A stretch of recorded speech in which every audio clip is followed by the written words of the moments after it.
Back to you, Grace, our youngest panelist. So before I ask you your next question, you wanted to give us a highlight on why voices of children are important in environmental conversations. Can you summarize that in a short time? Yes. Thank you very much. I wouldn't really express children's voices to the degree I would want to. As we keep growing up, we keep hearing leaders, parents saying that they love us and they want to secure a good future for us, ignoring the things that really guarantee this future. Children are the least responsible for climate change, and yet will be the most affected by this crisis. We are the least responsible, but in that future, we will be the most affected. By the time you're 30 and above, at least you've lived half of your life, because the life expectancy for a Ugandan is approximately 62.85 years. So by the time I am 30, if nothing is done, statistics state that there will be no actual world to live in. If we keep doing these small things, you are affecting us. I see different generations like it's an intergenerational panel, from the baby boomers to the Generation Z, Generation X, Centennial, etc.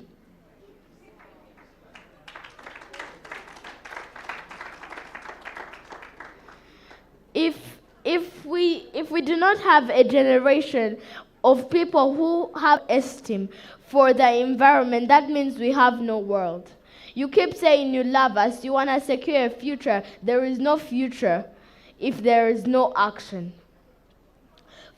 to secure that future that you wish for us.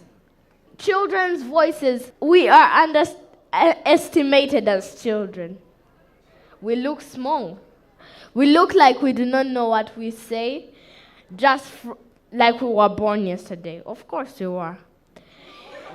It's just like the butterfly effect, just like the flapping of a butterfly's wings can cause a whole tornado. Or just like a mere spider web can bring out one of the hardest materials, which we all know is spider silk. If you keep underestimating us, then you are underestimating your grandchildren's future. You need to love your children enough to secure a future for them. Do not just tell them you are the future, because they cannot be the future if they do not have a world to be the future in. Thank you. Wow, wow, wow. So the question is for you, Grace. What is the kind of future that you envision for all children around the world? How can we achieve this future? Thank you for that wonderful question. For those of you who have forgotten my name, once again, I'm Grace Janisima. And I envision a future for children to grow in a world filled with love, peace, kindness, and a clean environment. Under a clean environment, as I was doing my research on plastics, I got to know that over 850 tons of plastic are thrown into the seas every year. And I also got to know that plastic takes over 400 years to decompose. When it comes to polythenes, they are even worse, because they take over 1,000 years to photodegrade. And by this, I mean they can never decompose. Clearly, plastic is here to stay. They just photodegrade into microplastics that continue to pollute the environment. When we look at single-use plastic, we all know the 3 R's.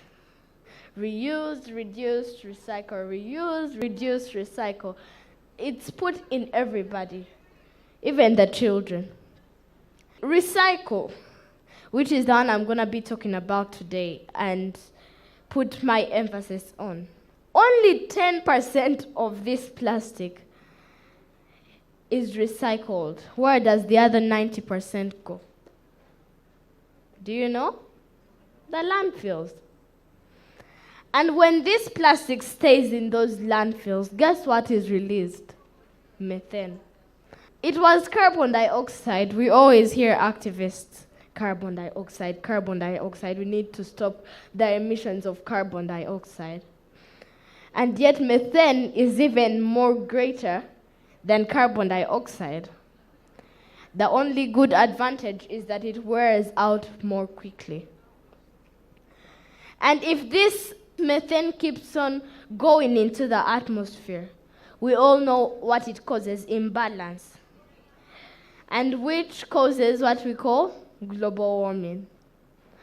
Meaning that we are polluting comfortably just because we have been brainwashed that this plastic is gonna be recycled. So what you do, get your plastic.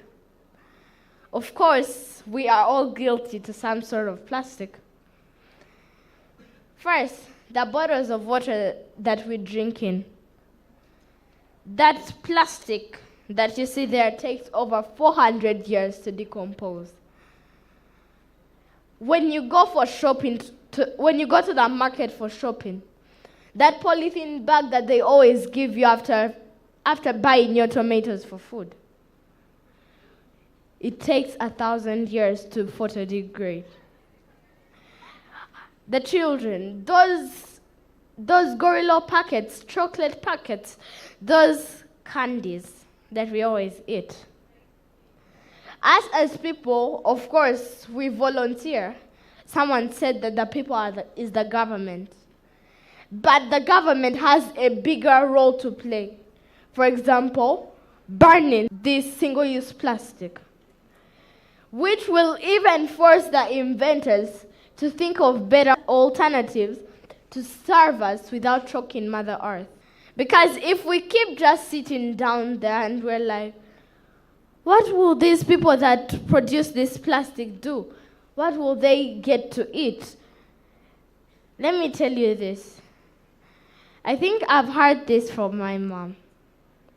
There is no change without pain. If we are just gonna keep sitting down watching, what will they eat? Where will the children go to school? Where will they get the fees?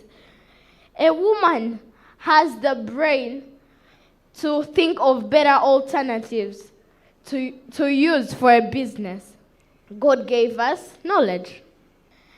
God will not just be there and say, boom, I've given you a job, and you expect to just sit there and you expect that job to come in front of you.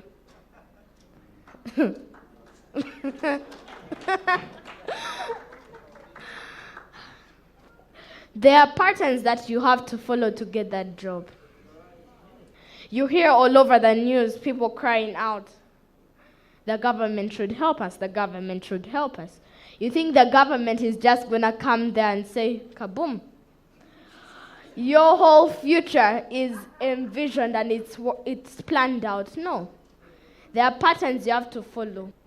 You can just sit there and say, you know what, people, I'm looking for funds. I have this idea. Please help me. I need funds.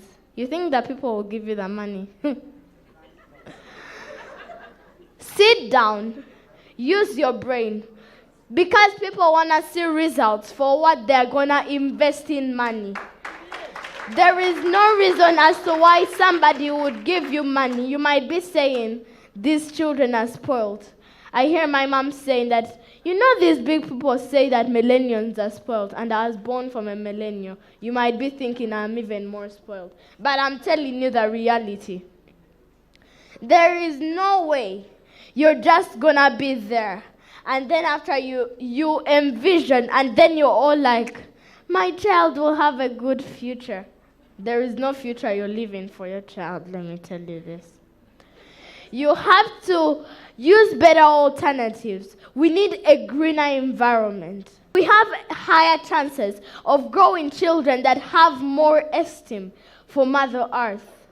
Because just like Grandpa said, we have to plant these little seeds in a child from the time they are young. If a child knows, I have to plant a tree. Each day I have to plant a tree because it helps the environment. Not only me alone. If we have children and people that love themselves enough, It's just basic knowledge.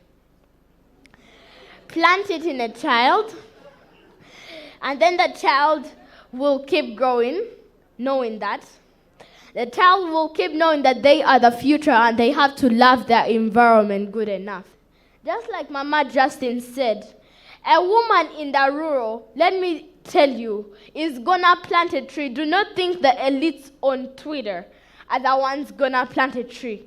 Leave what they are doing. And then after they just say, you know what, I'm gonna plant a tree. And then the person who is who works in the field of farming, who is in the village, knows that, you know what, if I do not plant this tree, I do not have a future. We need to spread more awareness. We need to have unity for our country. We need to have unity among ourselves. We need to have love for our country. We need to have hope, but with action. Because there is no way you're going to sit there and hope. Tell people, I hope for this. I hope for this. I hope for this. If you just hope without action, it's like having wishes, which are horses. Every beggar would ride a horse, let me tell you. If you're going to sit there and have hope, but when you do not have action, there is nothing you're going to change. Together, we can. We have hope for Uganda. United, we can. Oh, yes, we can. Thank you. I don't even know. I'm lost of words. Is it me or Grace is too informed for a 10-year-old? But let's remember that from the powerful words that she has said, we should not just sit back. We need to have hope, but with actions. We have to follow certain patterns. You won't just sit back and expect the change that you want. And it's a beautiful world that you envision. And with the action and continued empowering of other young people like you, we will achieve that. Thank you very much, Grace. You're welcome.